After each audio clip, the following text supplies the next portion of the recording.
Ensinamentos ocultos da Bíblia. As filhas de Zelofeade.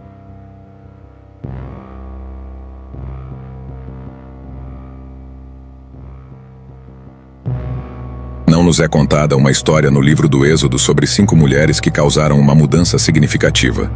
Era o 40 ano desde o êxodo do Egito, pouco antes de o povo judeu entrar na terra prometida. Moisés foi informado por Yahvé que a divisão do território de cada tribo seria determinada, entre outros fatores, por meio de um sistema de loteria. Cada homem na tribo receberia um pedaço de terra dentro do território de sua tribo. Quando o homem falecesse, seu filho herdaria sua propriedade. Isso garantiria que cada lote permanecesse na família a qual foi inicialmente designado. Faze a soma dos filhos de Israel desde 20 anos para cima, pelas casas de seus pais.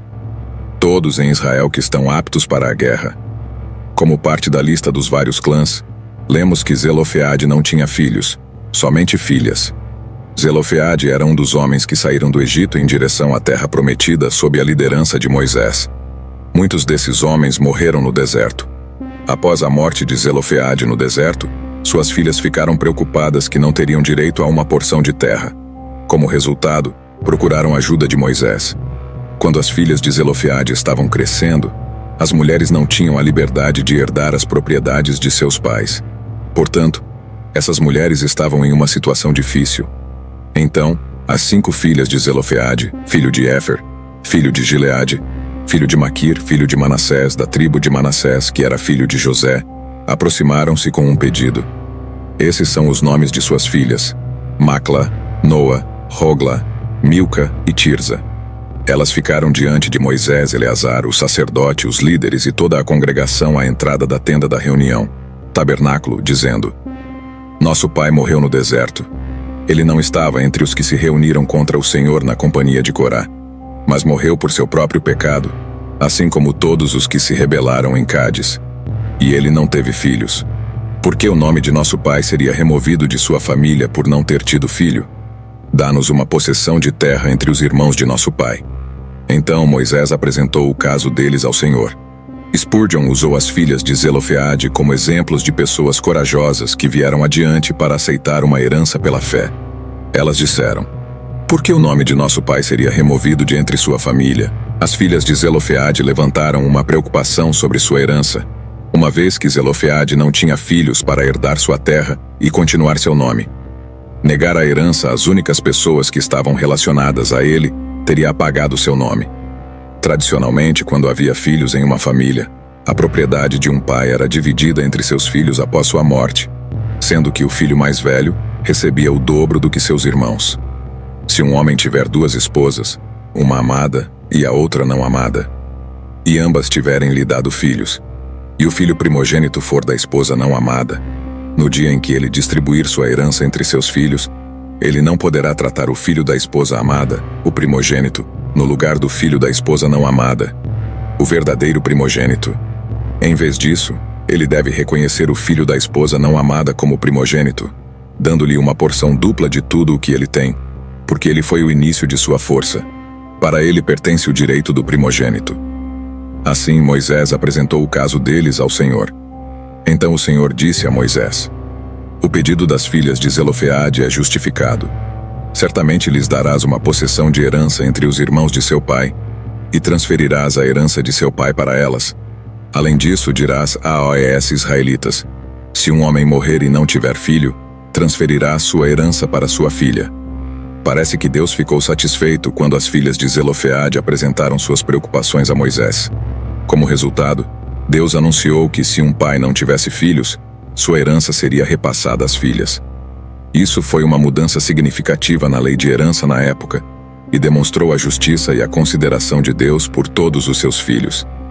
Até mesmo lemos a frase dar-lhes em hebraico. A palavra é masculina para indicar que as mulheres nessa situação deveriam desfrutar do privilégio do homem, e que a Canaã celestial, da qual isso era um tipo, pertencia igualmente às mulheres e aos homens. Essas leis foram criadas com a expectativa e a crença de que a terra de Canaã seria herdada. Isso só foi um problema para as filhas de Zelofeade, porque eram mulheres de fé que realmente acreditavam que Israel possuiria a terra de Canaã. O caso das filhas de Zelofeade ajudou a esclarecer a lei de herança para o povo de Israel. Devido à decisão sobre as filhas de Zelofeade, as mulheres foram incluídas na lista de herdeiros elegíveis de propriedades.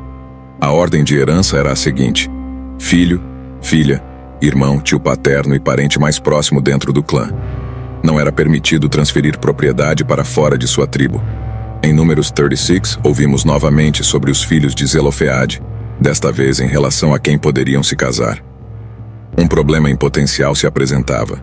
Se as filhas que agora possuíam terras se casassem com homens de outras tribos, se juntariam à tribo de seus maridos e levariam as terras de seu pai com elas. Deus forneceu um remédio simples para o que poderia ter sido um grande problema.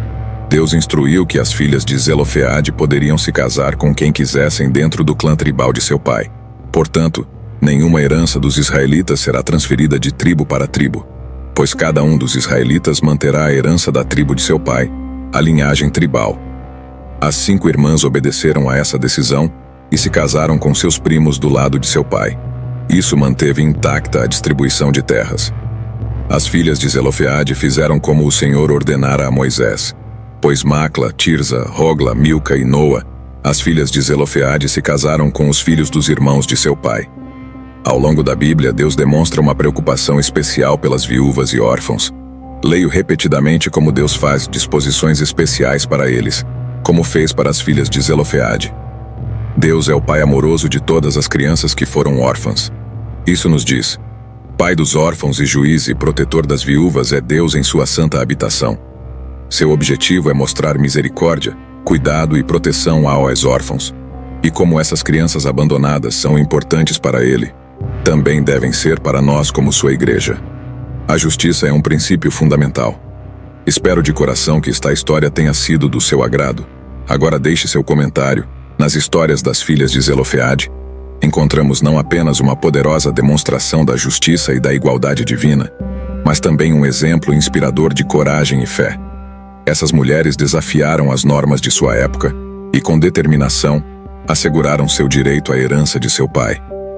Elas nos ensinam que a fé e a ação podem superar as barreiras mais difíceis. Assim como Deus atendeu às preocupações das filhas de Zelofeade, Ele continua a cuidar dos órfãos e viúvas, demonstrando sua misericórdia e amor por aqueles que precisam de proteção e amparo. Sua preocupação com os menos favorecidos é uma lição importante para todos nós.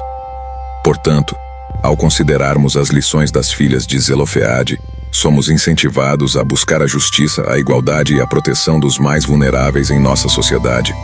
Que possamos seguir o exemplo dessas mulheres corajosas e fazer a diferença em nossas vidas, promovendo o amor e a justiça divina. Se você gostou deste vídeo, não se esqueça de deixar o seu like, compartilhar e se inscrever no canal para mais conteúdo inspirador e educativo. Deixe seus comentários abaixo sobre quais temas você gostaria de ver em futuros vídeos. Obrigado por assistir e até a próxima.